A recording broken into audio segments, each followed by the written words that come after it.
We were in a yum cha restaurant, and one of the things you eat at yum cha, towards the end of it, is an egg tart. So it's a delicacy that we have. We fed her a bit of that egg tart. Now, we hadn't given her egg before. We thought it would be safe. And then within a few minutes, she started getting a reaction. I was really concerned that she was going into anaphylaxis. We would manage that in the confined setting of emergency. It was very planned. It was that, but then and there, I will admit that I freaked out. I got her in the car, drove her to hospital. And fortunately, by the time that she got there, the reaction seemed to settle. So it was good. Then we got her reviewed later on by an immunologist, and she was diagnosed as a formal allergy, an egg allergy. That encounter led me to really investigate childhood allergies. And then I realized, Rupi, the connection between childhood allergies and the gut. Doctor's Kitchen. Recipes, health, lifestyle. Great, Vincent. So good to have you here. I'm so glad we got to do this. Unfortunately, we couldn't do it when I was in Sydney, obviously with COVID and everything going on. But I'm really glad that you've got some time to jump on the pod today. Hey, thanks, Rupi. That's fantastic. Yeah, thank you for having me on. And I'm really passionate about talking today. This is a topic really dear to my heart.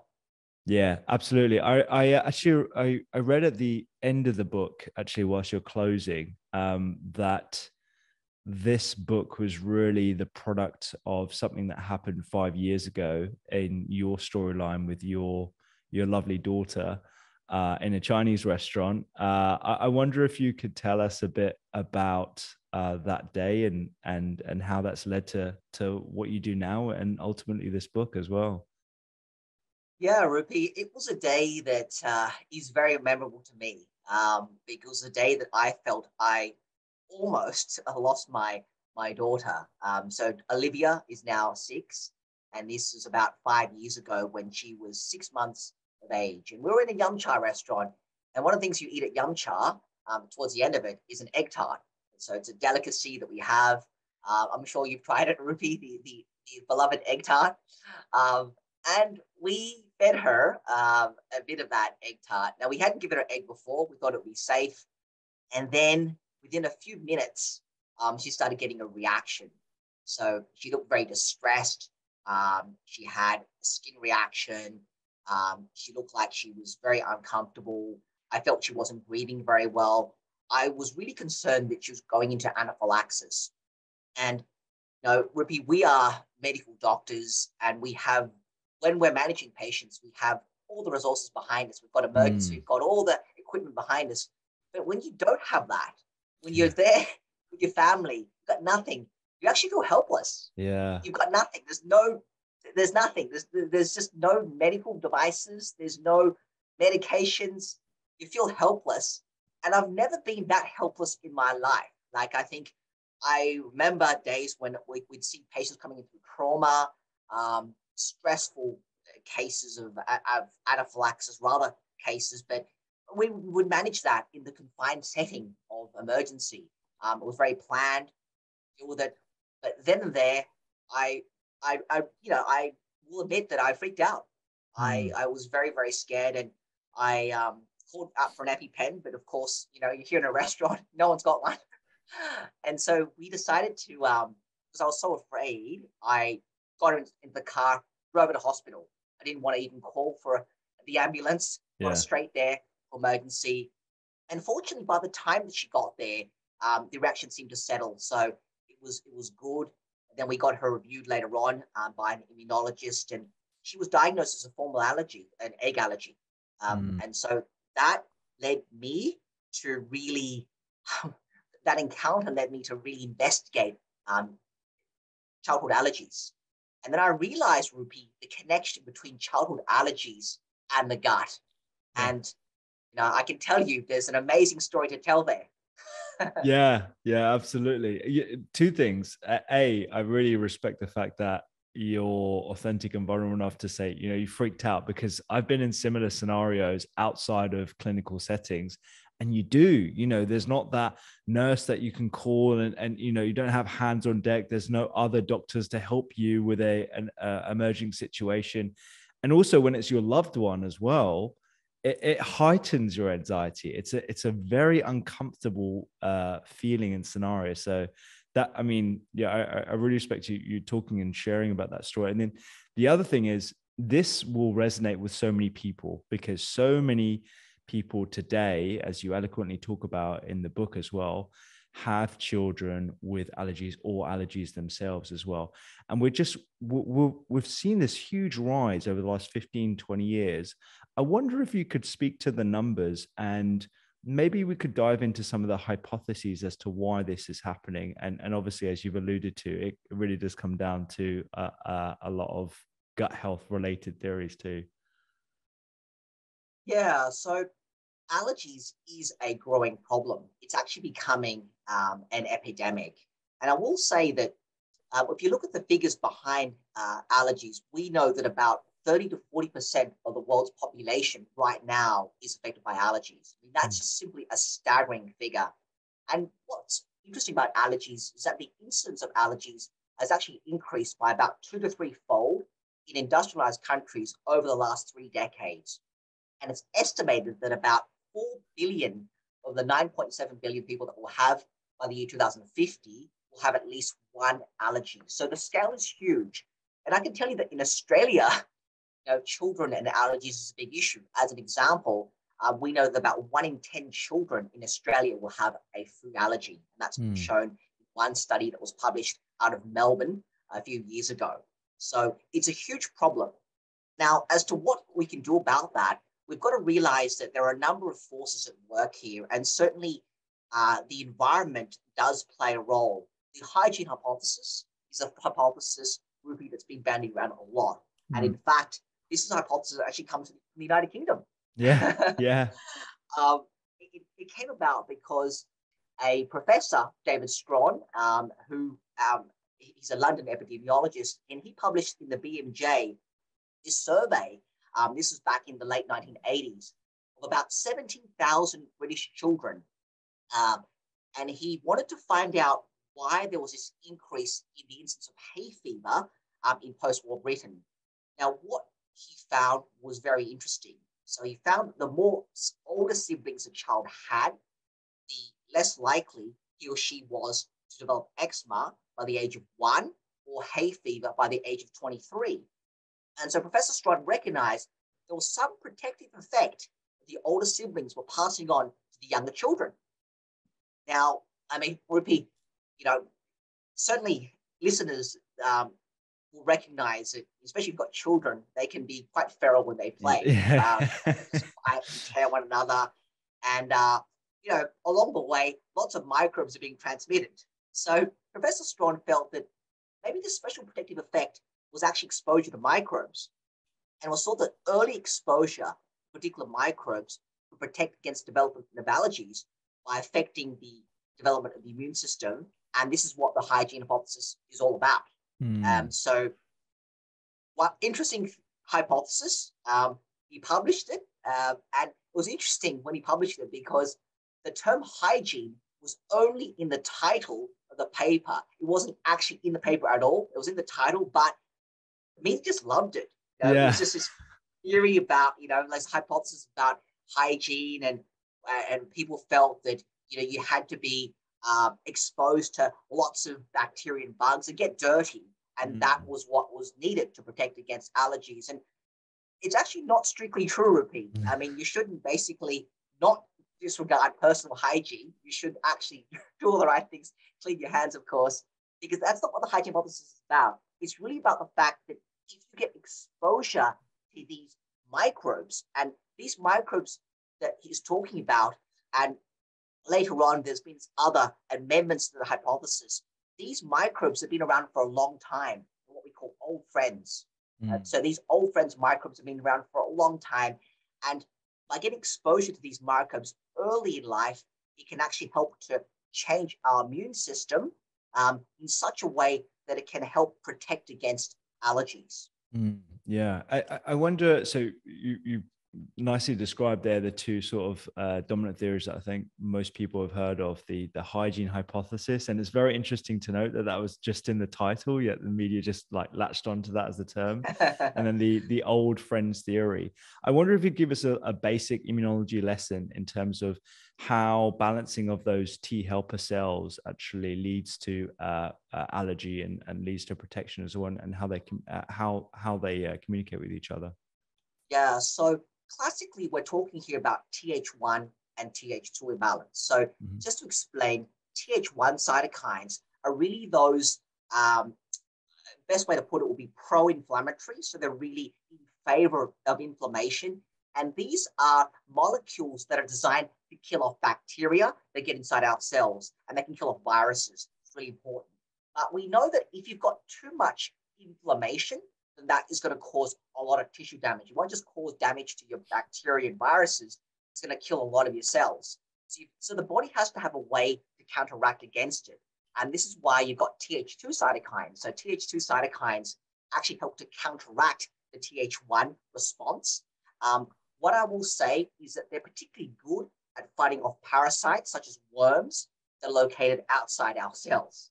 Now, a lot of these Th2 cytokines are anti-inflammatory, but the trade-off, though, with having a very vigorous Th2 response is that it can actually promote allergy. And this is where the Th1, Th2 cytokine, that's a mechanism that's been proposed to explain the hygiene hypothesis. So there are some factors that can really favor a Th1 response. So, for example, presence of older siblings. We talked about early exposure to daycare, if you have household pets, childhood infections, exposure to a farming environment. These are things that are going to favor Th1 response, moving away from Th2. On the other hand, things that favor Th2 response include the widespread use of antibiotics and a more industrialized life, like a more industrialized lifestyle. So Th1, Th2 is an important part of the explanation for the hygiene hypothesis, but I will say that's not the full story behind allergy. There's a bit more involved there. For example, you've got T regulatory cells that can help dampen down that allergic immune response. But I think it's quite a good concept, that Th1, Th2 imbalance. It's a good concept that we can build upon. Yeah, definitely. Not to derail our conversation too much, because I think we can go down a rabbit hole with this, but considering what's happened over the last couple of years and what we just mentioned about how early exposure and even going to daycare early can help develop immune responses and a more tolerant immune system, would you expect us to have worse allergies within kids, considering we've pulled them out of nursery and daycare and that kind of stuff for the last couple of years because of the pandemic? Well, look, I think the answer is it's quite likely. The reason for that, Rupi, and obviously we need more data on this, is that exposure, and certainly for young children, contact with other young children, some of those microbes is actually important, protective, favors a Th1 response. Now, if you've got an environment like with COVID and the social distancing that goes on, parents don't want their children to mingle with other children. They're keeping their children in a very sterile, sanitized environment. You can imagine that actually is going to lead to more allergies. And in fact, Rupi, I mean, I think we should watch this. Years to come, we'll see what the data shows. There could be an explosion of allergies as a result of all this social distancing that we're seeing with COVID-19. Yeah, absolutely. It would definitely be one to watch. I'll be fascinated to see how we can counter that as well with other sort of public health measures to encourage immune tolerance. Obviously, genes has an impact as well. You know, these allergies have a run in families. And then you also mentioned environmental pollutants that I wanted to touch on as well. Can we speak to those? Do we know a lot about the genetic component now? Yeah, so the genetics is really, really quite important. And I think when we talk about genetics, we've got to find what actually is high risk, because high risk for allergy has a very specific definition. So I think in talking about high risk for allergy, and certainly this is applicable when it comes to all the trials here, we're really talking about the big four allergies here.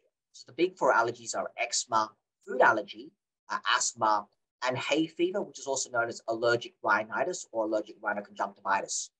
So essentially, if you are a child that has a parent or sibling that has one of those big four allergic diseases, or if you as a child, if you've already got a history of one or more of these allergies, then you are at high risk. So as an example of that, because Olivia had an egg allergy, then her younger brother Brandon is at high risk of developing allergy. Right. Also, if you've had an allergy, let's say you've got eczema, then of course you'll be at a greater risk of developing other allergies like food allergy. And that's really important, Ruby, because researchers can look at a population at risk. For example, they can look at children that are likely to develop other allergies because they already have a pre-existing allergy, and they can study them and look to see whether the interventions that they're testing can reduce the rate of developing those allergies. Yeah. So I think that's really important in terms of defining high risk for allergy. And obviously, we know that there's a genetic tendency to develop allergies in many of these children, and we call that atopy. So atopy is that genetic tendency to develop an allergy. And believe it or not, it actually has a lot to do with this Th2, Th1 response. And the reason I say that, and I don't want to get too technical about this, but we know that after birth, the Th2 reactivity, it actually dampens down infants that go on to show no evidence of allergy. So those that are non-atopic, the Th2 reactivity goes down. Now, we know that in a large proportion of infants, that Th2 reactivity can remain elevated, persist for a few years, but eventually dampens down. However, there is a group of children that are atopic that are going to have a persistent heightened Th2 reactivity for years and years and years. And those are the children that are at great risk for allergies. They're the children that have a very significant, profound allergic reaction, anaphylaxis. So there is a bit linking the immune system to genetic risk. Yeah, absolutely. And you talked a bit about environmental pollutants here. Now, this is a tough one to talk about because it's just so pervasive in society today to have BPA and non-BPA products that might still have issues, phthalates. And I think if we were talking about this maybe like 5-10 years ago, there would have been a lot of eye rolling. But now I think it's becoming a lot more understood about what these impacts can have, certainly on metabolic health. But I was quite surprised to hear about this and its impact on allergy as well. Yes, Ruby. So we know that many of these pollutants that you mentioned, pesticides, solvents, they actually can modulate the immune system. So they tend to decrease the Th1 response. They can also enhance the Th2 response. And as I mentioned before, you need that Th1, Th2 cytokine balance. So for example, cigarette smoke, that decreases Th1 activity, and it's linked, not surprisingly, to a higher risk of allergy in children and unsurprisingly asthma. So we know that. Children that are exposed to diesel exhaust particles, it tends to, interestingly enough, supports more Th2 hormonal messaging cells. It tends to stimulate those cells, and it supports a switch towards Th2 immune response. And we know, as you mentioned before, that things like BPA, phthalates, of course, they play a role. I mean, phthalates themselves can induce Th2 activity. And organic solvents, another big one too. So organic solvents, you get that, of course, in a lot of products. You get that in paints, you get that in cleaning products, you get that in glues. And we know that with children that are exposed to a lot of these solvents, they have found they've got an increased Th2 response. And they tend to be more likely to respond to milk and egg whites. So that's been shown in studies. Oh, wow. And finally, of course, herbicides, pesticides. Well, there's been a lot of good data about that too. There was one big study from California that actually studied school-age children that were exposed to pesticides or herbicides, and actually found that there was a noticeably elevated risk in the development of asthma. And in fact, when it comes to herbicides, the risk of developing asthma was increased 4.5 times. So, wow. Fairly significant. Yeah, this is really significant. And I guess, like, your experience, you've had a child, you've had that horrific experience to have a known allergy. when you hear about these things, and obviously you're doing a deep dive into the research as well, how do you balance health anxiety with being pragmatic about, you know, what can lower the issues with your child? Because I think a lot of people who are listening to this will be like, I need to clean my entire house of all these products. I need to make sure I only eat organic. You know, there's got to be a balance with this stuff, right? Yeah, look, I agree. And we've got to be practical about that. So, for example, many water bottles now are BPA free. And so that's a good thing. Avoiding exposure early in life to some of those organic solvents, for example, paints, is sensible. I think that we've got to be reasonable about the advice that we give. So, you know, I think it's common sense to say that cigarette smoke, avoiding that is going to be beneficial, not just for allergies, but for a whole range of reasons, health reasons too.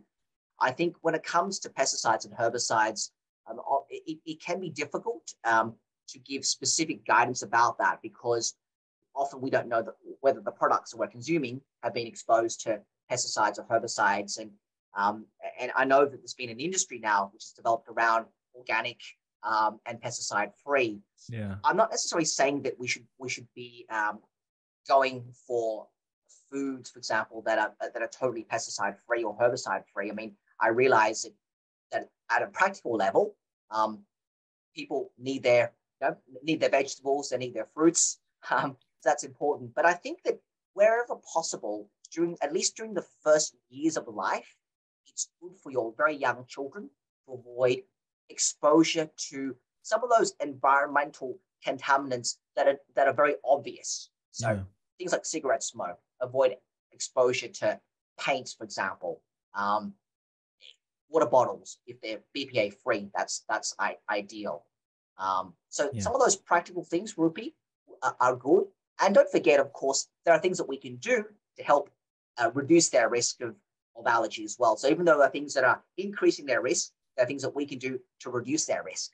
Yeah, absolutely. I think that leads on quite nicely to what I wanted to ask you about, which is the 1,000 days. And perhaps you can introduce us into the 1,000 days concept, when that starts at the moment of conception, and why this is so important when it comes to allergy. And I think, again, within the context of not giving people too much health anxiety, you've quite nicely talked about how there is a lot of external pressure as well as internal pressure from mothers in particular about what they should be eating or what they should be feeding their child postpartum as well. So I think that within the context, you know, we want to be sympathetic to people. And I think you toe that line very well in the book too. Yeah, Rupi. So look, I think to understand the first 1,000 days of life and why it's so important, I think we can go back to a hypothesis that has been talked around a lot. It's called the dual allergen hypothesis. And really that's the idea that if you sensitize, for example, I'll guess if we use food allergy, for example, if you sensitize somebody to skin, so a low dose allergen to skin, it tends to trigger off an allergy. Whereas if you consume that food protein very early on, it induces oral tolerance. So oral tolerance is developed very early on. And people wonder, why is that? Why is it that when you get exposed to skin, that even at a low dose, that's getting an allergy, whereas when you consume it orally early on in life, which is important, you're getting tolerance. Well, it comes down to this exact point, the first 1,000 days of life, what actually happens in the gut. So the first 1,000 days of life begins at utero, so it begins at conception. So if we look at conception, we say it's 9 months on average, Rupi, that's about 270 days.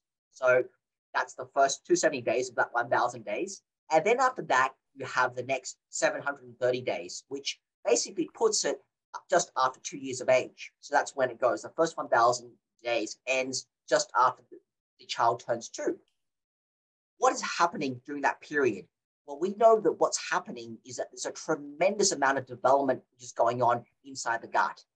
Both structurally, the gut's developing, but also the microbes within the gut are also developing. So very early on, there's this development phase. The bacteria are colonizing the gut, the baby's gut. And then after a while, there's this stimulation, this growth phase which occurs. And finally, there's this phase, and it's towards the end of the 2 years where we get stability of the gut microbiota. So we know now how important the gut microbes are, but towards the end of the 2 years, that's the time when the gut microbes of that child is fairly set. So it's very similar to an adult. There's a lot happening, especially in the first year of life. A lot is happening, but by the end of the 2 years, things stabilize quite a lot. And that means that if we want to address, we want to make some changes that can affect the immune system, the idea of making some changes in the first 1,000 days of life, particularly early on in that time, is probably the key time. So interventions in the first 1,000 days of life have the ability to really shape your gut microbes for the future. Yeah. This is fascinating stuff. And I think I remember reading externally from your book as well as in the book as well about the trimester transfer of maternal antibodies and how maternal diet can also shape the microbiota of the child as well, or in utero. I wonder if we could talk a bit about those studies that have looked at specific elements of the diet and how that has impacted either positively or negatively the likelihood of allergy post that 270 days. Yeah. So look, I think it's there. I guess the good news is there's a lot of studies. There's a lot of studies out there. It's really quite exciting because there have been studies which have been done on pregnant mothers. And in fact, there's one study that I do want to talk about. It's one that was done in Massachusetts. This was a study that had over 1,200 mother-child pairs. And what they did during the study was they found that they were recording the information about the mother's consumption of various foods. And what they found was that the mothers that consumed high levels of peanuts, milk, and wheat during pregnancy, early pregnancy in particular, was associated with a reduced chance of childhood allergies, especially asthma. So the important thing was that the exposure to those allergenic foods happened early during pregnancy. And this is a concept that we're going to go back to again and again, repeat, intervening early. So the researchers found the window of time which women ate these risky foods was vitally important. That, in other words, the first trimester, they felt, was a very key time for the development of the unborn baby's immune system and the creation of tolerance to that allergen. So tolerance is the concept that the immune system, the baby's immune system, recognizes this foreign substance and adapts to it. It doesn't have an allergic response. It's not an inflammatory response. It recognizes it and it recognizes it as a substance which it regards as quite safe, and it's learned to live with it. So that's what tolerance is all about. So the idea then is that if food allergens are exposed to mothers early during pregnancy, then that can potentially lead to tolerance rather than sensitizing them to allergies. So that was one really interesting study during pregnancy. Now, there was another big study, and comes out of Europe. It was a great study here. This was the PASA study, which was published in 2012. And this followed over 1,000 children that were born to farm and non-farm mothers. So what I mean by that is mothers that spent time on farms and ones that didn't. And they followed in 5 European countries. Great study here. And what was interesting about this study, Rupi, was that they found that if you were exposed to a farming environment during pregnancy, that was associated with a reduced risk of asthma in children. So it was a fascinating one here. And we know that in farm environment, lots of bugs, microbes, and it was such an interesting study that it prompted people to recognize there was something about the farm environment that was protective. What was that factor? Well, it turns out that one important factor is endotoxins. So it sounds like they're very bad for you because it's like toxins, but actually endotoxins aren't actually bad for you. They're actually found naturally in farms. You find them a lot in farm stables where you find livestock and poultry. And the thing about these endotoxins is they actually help to switch your immune response to a Th1 pattern. And there was one other big study that was done called the Parsifal study. And that study was fascinating because that study studied, again, mothers that were on a farm, and they found they looked at what they did to reduce their risk of developing risk of allergy in their children. And they found the single most important protective factor for these mothers was actually exposure to a farm stable environment. So in other words, if they were exposed to farm stable work, and it sounds really kind of crazy out here, but if they were exposed to that, then their children would have a significantly reduced risk of allergy. That was the single most protective factor in that big Parsifal study. Wow. It's fascinating. Yeah, absolutely fascinating that. It sounds like to me like, so over 10 years ago when I first became a doc, there was the pervasive belief that we should be avoiding allergic foods within the maternal diet. But now it seems like we've completely changed that, and we're actually encouraging not just inclusion of those potential allergens, but early inclusion. So the timing of when we eat these foods sounds to be quite critical. Yes, that's absolutely right, Ruby. That's indeed been a paradigm shift, a significant paradigm shift when it comes to, as you said, in pregnancy. It's no longer about avoiding allergenic foods, but it's rather getting exposure to those foods early on to develop tolerance. And we can talk about this later, but also when it comes to young infants too, about them also getting exposure to these foods, allergenic foods, early in life. So everything's switching off to early. If there is one concept that I want to impart to your listeners, it's about getting exposure to these allergenic foods early. Yeah, brilliant. And sticking on the maternal diet before we move over to baby, supplements, fish oil, vitamin D, and probiotics during pregnancy. What are your thoughts on those, and what does the research show? Yeah, so look, I think that when it comes to pregnancy, certainly vitamin D is very important. So if you're low in vitamin D, then you should get a vitamin D supplement. So it's always a good idea to do that. Now, omega-3 fatty acids, believe it or not, when consumed in pregnancy, they can reduce the risk of allergy in your baby. That's been found in a number of studies. And we should be aiming for about 2 servings of oily fish per week. Now, I'll make the caveat as well that when it comes to oily fish too, it does depend upon where in the world you're based. So in some countries around the world, oily fish, there can be lots of mercury. So with that, there's a caveat about that. But certainly we would recommend around 2 serves of oily fish per week is considered to be good. Also probiotics. This is a great one. So probiotics, yes, they are actually beneficial. So probiotics have been found to be helpful in reducing the risk of allergy when taken by a mother during the last trimester. So certainly during the last trimester, during the last 5 weeks in particular, from 35 weeks onwards, it's been shown to reduce the risk of allergy. So there's a couple of important points I would emphasize.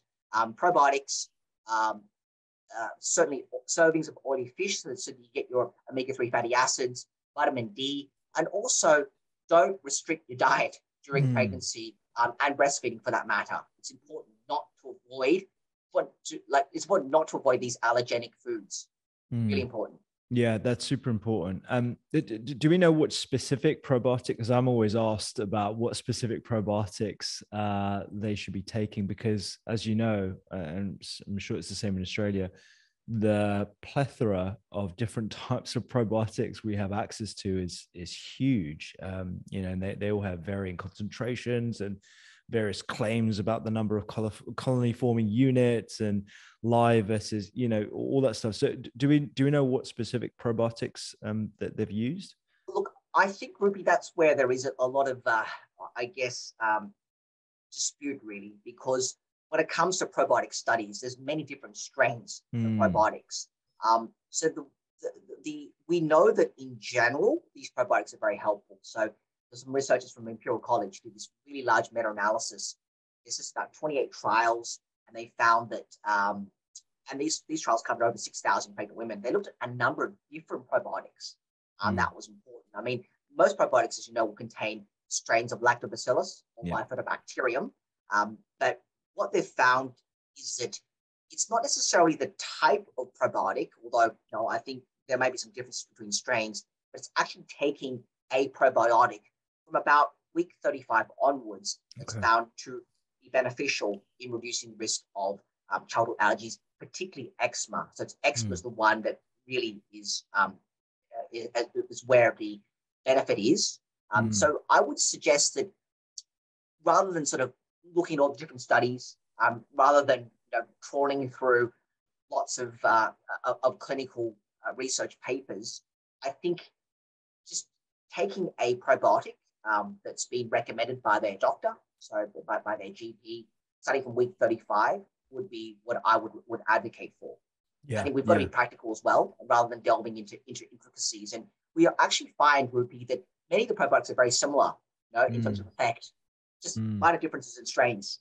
Yeah. I think it's definitely something that we have to refine in the research. Exactly. And like you said, in those meta-analyses, they use different formulations, different doses, different strains, and it's a wild west out there. So with breast milk and microbes, again, I want to be respectful for any listeners who can't produce breast milk, or they can't breastfeed for whatever reason. With what we know about breast milk and microbial transfer, as well as the prebiotics that are found naturally in breast milk, what do we know about how that impacts the post 270 days in the 1,000-day life cycle? Yeah, so a really good question there. And I will give I guess, a personal account of this, because my wife, Cindy, she couldn't produce much breast milk. And this often happens during after pregnancy, that with the best of intentions, you just can't produce enough breast milk. So you do require, in some cases, even formula. And so that's one thing that I guess we've got to acknowledge. But having said that, we know that breast milk really is considered the gold standard. So it's the gold standard because it is really what I would term personalized nutrition for the baby. So the baby wants nutrition, and the breast milk, interestingly, adapts to it. It's dynamic, so it's constantly changing in response to the baby's needs. What's very interesting about breast milk is that it contains lots of healthy proteins, of course, and contains lactose, but it also contains lots of healthy bacteria, so probiotics, and it contains, interestingly enough, some special fibers called human milk oligosaccharides.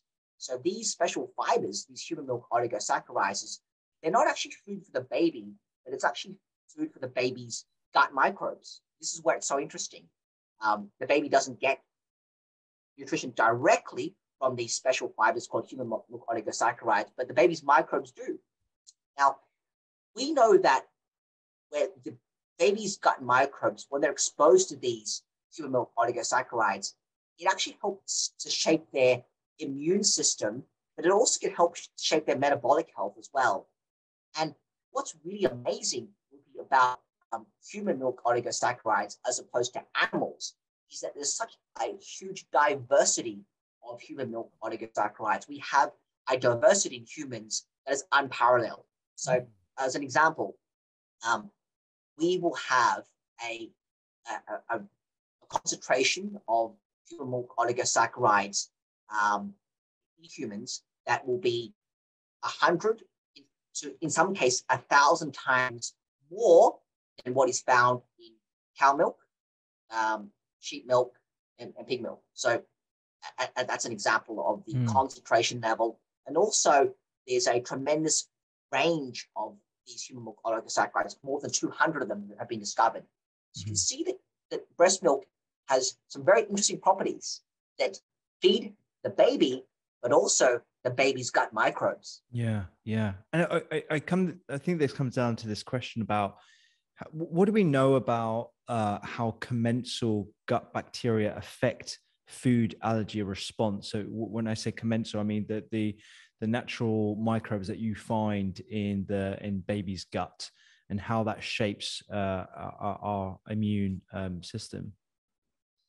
Yeah, so again, an excellent question, Rupi. So we know that the gut itself, I think it's important to recognize the gut itself is actually the largest immune system in the body. So about 2/3 of all the immune cells in the body actually lies within the gut. And so a key point to emphasize here is that there has to be this fine balance between tolerance to a foreign antigen and an immune response that's generated in the gut. So bacteria play a really key role in initiating that balance. Now, we know that it's that resident or commensal bacteria, as you said, that plays a very vital role in priming the immune system and helping it to mature. So we know that if you don't have immune tolerance, then the immune cells of the gut will just wipe out all of the commensal bacteria, and there'll be no resident gut bacteria at all. So we know that we need to have these commensal bacteria. They're essential here for good immune health. And we know that because of the research in germ-free animals. So these animals are actually bred in a germ-free environment. They're actually extracted from cesarean sections, and they grow in a chamber free of all bacteria. So their gut is basically completely sterile. And what we know about these germ-free mice, and there's been a lot of work done on germ-free mice in particular, is that they have an underdeveloped immune system, and they're much more susceptible to getting infections. So, I mean, as an example, we know that germ-free mice, they can get sick from just 10 salmonella cells in the gut, whilst conventional mice withstand 1 million salmonella cells in the gut before becoming unwell. It just shows you how important it is to have gut microbes. Yeah, absolutely. And so I don't again, I want to side step this train of thought that we have here right now, because I just want to zoom in on peanuts specifically, because I was quite surprised to hear about the rise of peanut allergy, specifically in Asia, where peanuts appears to be pretty ubiquitous in the cuisine out there. What do we know about why that's happening? Is it something to do with the reduction in the diversity of our microbial population as a result of westernized food, or the other sort of, I mean, sure, there are other elements at play, but what is your opinion on that? I was really interested to hear about that specific bit. Yeah, so this is becoming a huge issue, as you said, in Asia. So there's been some research work done in Singapore. Singapore has looked at childhood allergies. And back in the 90s, we know that peanut allergy wasn't even on the radar in Singapore. Then you move a decade and a half later, and it's become a huge issue. So what is it that's increasing the risk of peanut allergy? As you've said, I think that there is a combination of environmental forces at work.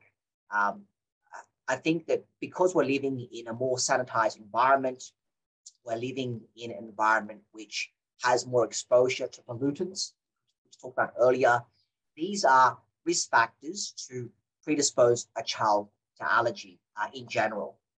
When it comes to peanut allergy, we know that, yes, the incidence of peanut allergy seems to be increasing in those countries in particular that are industrialized. So moving towards a more industrialized society does increase the risk of peanuts. It's thought perhaps that relates to more exposure to peanut products in general. So, for example, there may be more peanut exposure to peanut oil around, even peanut allergens that might be present around in many products. So we know that peanut allergy extracts can be found in many different foods. And these days, as you know, Rupi, our food is getting more diverse, which is a good thing. And it means that many foods will contain bits of peanuts. I think there's definitely a trend now towards having diets that are more diverse, more tastier, more interesting. And you might find that there can be soups, there can be dips, for example, that may contain peanut. So that could be part of the reason as well that we might be seeing more peanut in general with foods. Yeah. I mean, it was interesting to go back to our earlier point about peanut exposure early. The LEAP study I think it was LEAP On, which is a follow-up study Yes. on that. That was a mindset shift for a lot of people. Yeah, absolutely. So the LEAP study was actually published in the United Kingdom. So it was a UK study published in 2015 in a very prestigious journal.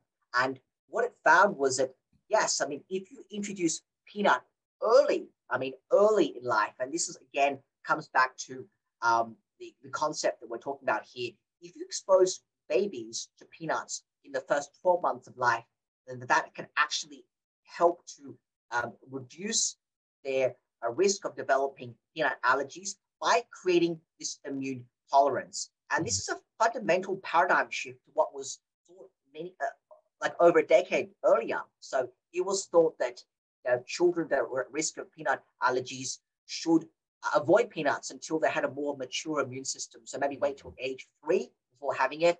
But this strategy, which was adopted by many Western countries, just failed to reduce peanut allergies. And it was actually other countries that where they didn't do this, where children were exposed to peanuts early in life, and they found, yes, there was some protective effect in reducing the risk of allergies. And so the LEAP study was a great study because it was found that, with the food challenge at the age of 5, there were a smaller proportion of children with that peanut allergy compared to those that were avoiding peanuts early in life. Yeah. It's amazing just how quickly things can change as well. And like I've seen it in the course of my relatively short clinical career, how we've changed our thinking about these things. And I want to, because we've talked about, the hypotheses around why we see more food allergy, the environmental impacts, maternal diet. And I think now listeners are probably thinking, okay, fine, I understand all this stuff. This is great. And this is where I think your book has the most practical impact, because you've got this 9-week meal plan that's loosely based, I believe, on the EAT study, which is all about introducing common allergenic foods in that weaning period to 12 months. Maybe we could talk a bit about the concepts behind why this is useful, and also how you've very nicely structured it in the book, because I think it's and you did it with a registered dietitian as well. So I think it's just a fantastically practical thing to do, particularly for those who have, worries about allergy, as we all do. So look, I want to give some background to all this and the background behind this diet too. I guess I mentioned before about the pasture study. So the pasture study was that important study, of course, where they wanted to look for associations, see what could reduce the risk of childhood allergy. Now, what was really interesting in that pasture study was that they looked at diet, and in a cohort of young infants, what was found was that a high diversity of foods was actually protective for allergies in the first year of life, particularly for asthma and food allergies. So it was really good having a very diverse a range of foods. Now, what was very interesting was they found that the protective effect was particularly strong between 6 months to 12 months. So this is a really important concept, 6 months to 12 months. And therefore, if you eat a variety of food types, including allergens, between the age of 6 and 12 months, that is thought to be the key then to protecting against development of later childhood allergies. So with that in mind, it builds us to the EAT study. So building on from the work that was done in LEAP, they found that, yes, if you expose children to peanuts in the first 12 months, that will be a very good thing in terms of reducing allergy risk. But the EAT study was really good because, again, this is from the United Kingdom, so great research from the UK here. The researchers wanted to study whether if you introduced other allergenic foods in addition to peanuts, so there was peanut, there's also egg and milk and sesame, white fish and wheat. If you introduce those other allergenic foods to infants, was it safe? And it turns out it was very safe. So there was zero anaphylaxis among the more than 1,300 babies that were participating in this study. And it was very safe.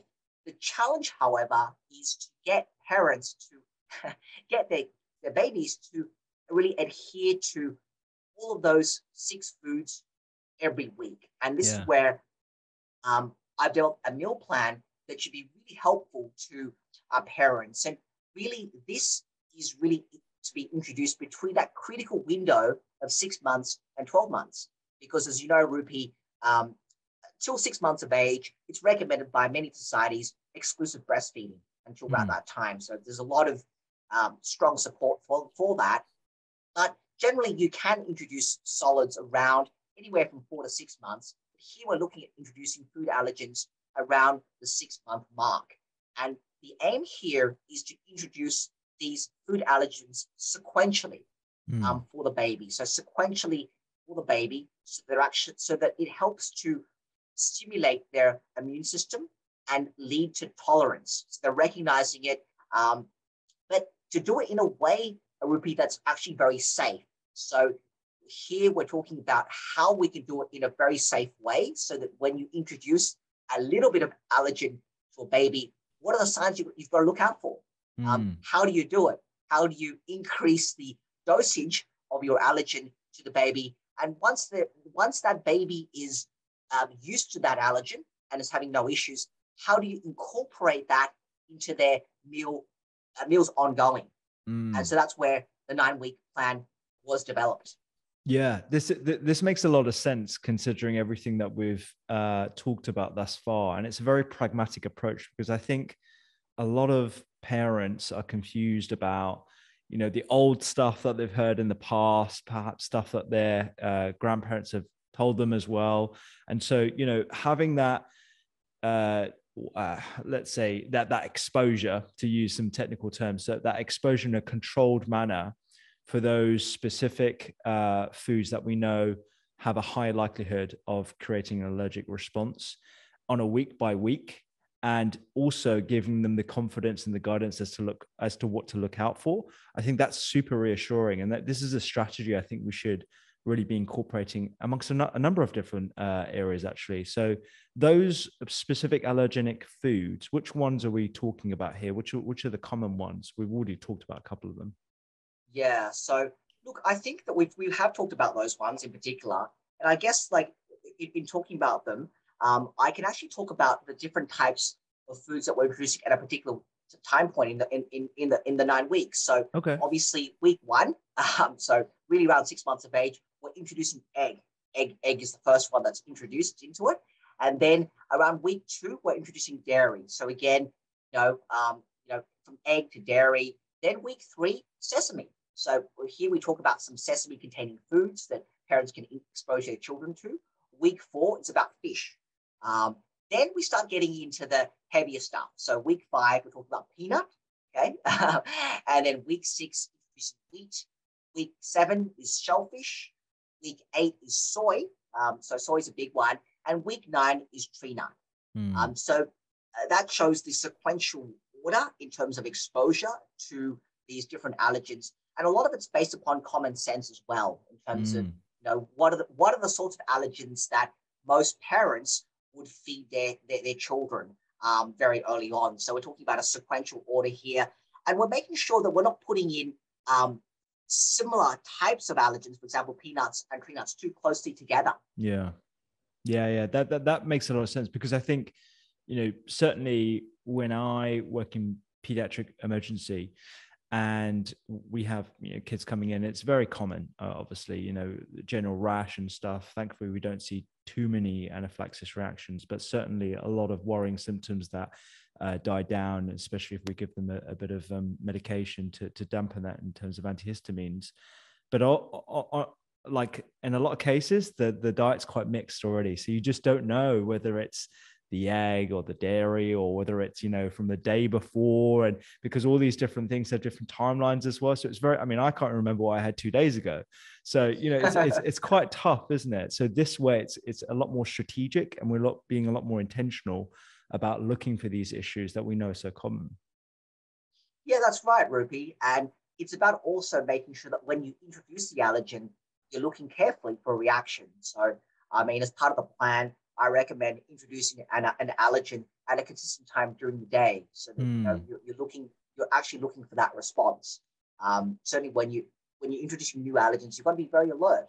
And hopefully, by doing this, I think this could help to reassure parents, and so they won't need to be so concerned that they will necessarily park, in front of a hospital emergency and or trialing out, peanut butter for the first time. At least with this sort of plan, this can hopefully give parents some reassurance about a strategy that they can use when starting allergens for the first time for their children.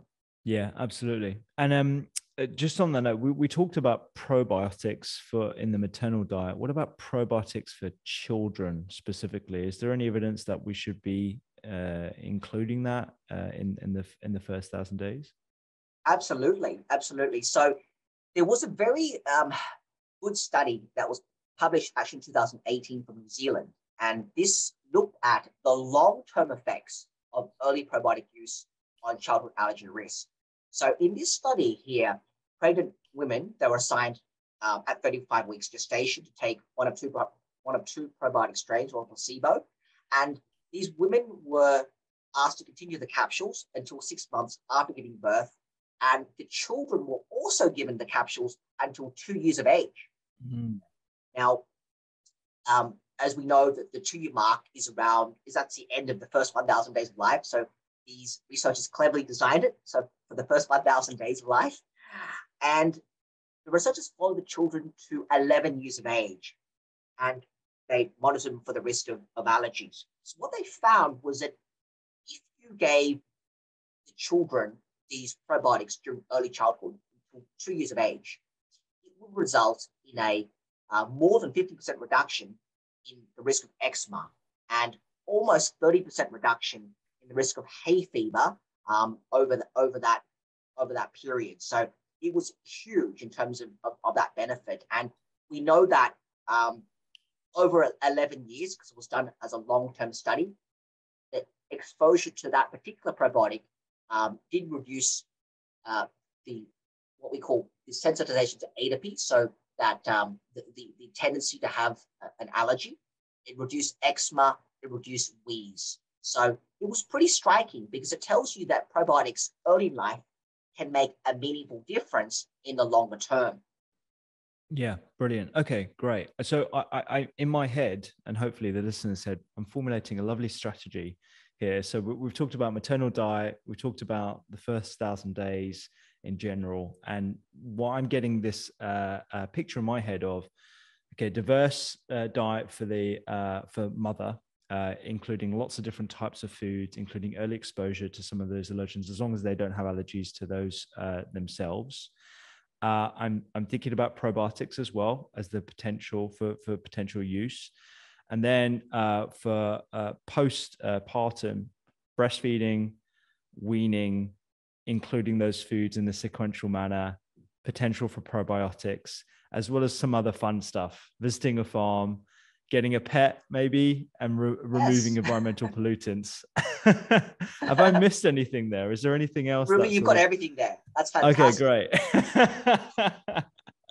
This is great. Okay, well, I'm glad, because I think people always ask me for tangible information. They want to know, okay, what things we should be looking out for, with a little bit of flex as well, so they can have fun with food. Because I think at the end of the day, I'm a big fan of yum cha, for example. When we started talking about yum cha, I was just thinking about all the different things that I really want to eat. But I think, this kind of structure is going to be really useful for people. And if we were to future scope for a bit, what do you see on the horizon in terms of treatments and maybe even, preventative measures as well that could be impacting food allergy? Because, I mean, make no bones about it, it's definitely on the rise. It's very hard to flatten that curve at the moment with the current suite of tools that we have. But there must be some things that, particularly as you're involved in the research side of things, that you might be excited about, that we might see over the horizon in the next 10 to 15 years or 5 to 10 years. Absolutely. So there's some really interesting things that are being investigated right now. So one of them, actually, you might have heard about, called vaginal seeding. Yeah. Vaginal seeding is really interesting. And so that's the idea. Well, we know that in women that are born, women that have a cesarean section, their children have an increased risk of allergies, notably that of asthma. And so one of the strategies that's been looked at is the idea of vaginal seeding. So that's where newborns that are delivered by C-section are swabbed with their mother's vaginal fluids soon after birth. So they actually get swabbed around their skin. And that has been looked at. It's been quite controversial because obviously there are some risks involved with vaginal swabbing. And one of the risks obviously is contracting infections. Is a baby contracting infections, particularly from group B strep. So it's potentially a new strategy that can potentially modulate the baby's gut microbes to be more similar to that of a vaginally born infant. But of course, I think that it should be done as part of a controlled trial. So I think it should be done carefully. It shouldn't be just done, as a sort of a backyard operation. So I think that's important. People have looked at immunotherapy, and this is actually something which is really relevant to the peanut allergy world.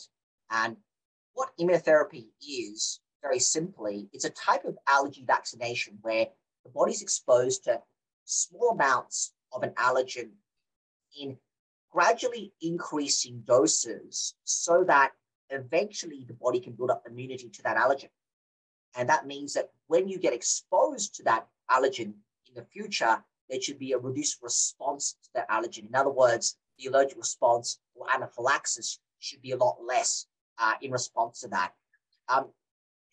It's been studied a lot in peanuts. This is where it's very controversial because when it comes to peanuts, back in the 90s, they looked at injections, immunotherapy in children, and they found that was actually unsafe. So they switched to oral immunotherapy, and they've actually looked now at peanut flour as a type of immunotherapy, and it's been certainly in the US. There's been a lot of research around it, and talked around a lot.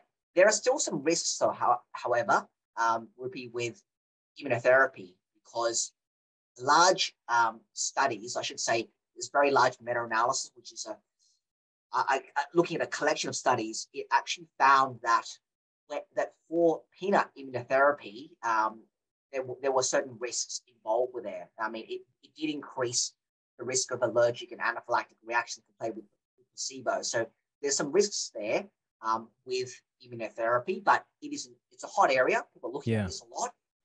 Another area which is a good one is fecal microbial transplants. So, I mean, could we use that? I mean, we do that with adults. We do that for certain types of conditions like Clostridium difficile infection.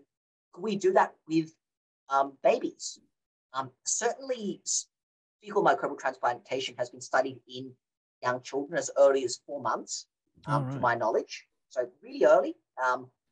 And there's a study underway at the moment looking at the use of fecal microbial transplantation for peanut allergies. So that's a study which is it's currently being run through Boston Children's Hospital right now. They're looking at fecal microbial transplantation. So again, a really interesting area to look at. And finally, one really new area is looking at phage therapy. So what is phage therapy? It's a virus that can actually kill off bacteria. And so the aim here, I guess, is could these phages be developed to target certain types of more harmful bacteria? Because what we know from a lot of the research is that certain types of bacteria are linked to allergy, childhood allergy. So, and peanut allergy being one of them. So maybe you could develop a virus that can target that bacteria. So really intriguing areas. That's super interesting. We had Professor Carrie Nadeau on the podcast from Stanford last year, I think, talking about oral immunotherapy, which sounds exciting. But those other areas I can totally see those kicking off, particularly if we get over the ick factor of fecal microbial transplants as well. It's not very nice to think about, is it? The crapsicles and that kind of stuff. Vincent, this has been brilliant. I highly recommend the book. I think it's such a great resource, and it's great to see people like yourself who are working in both academia and clinical frontline medicine as well as a gastroenterologist, doing this kind of work and putting the content out in excuse the pun, digestible formats for people to really learn from and put into practice. So this is great, and I really do appreciate you coming on. And hopefully when I'm in Sydney, we can meet up in person for some yum chop. That'd be fantastic. That'd be fantastic. Thank you so much for having me on the show. Of course.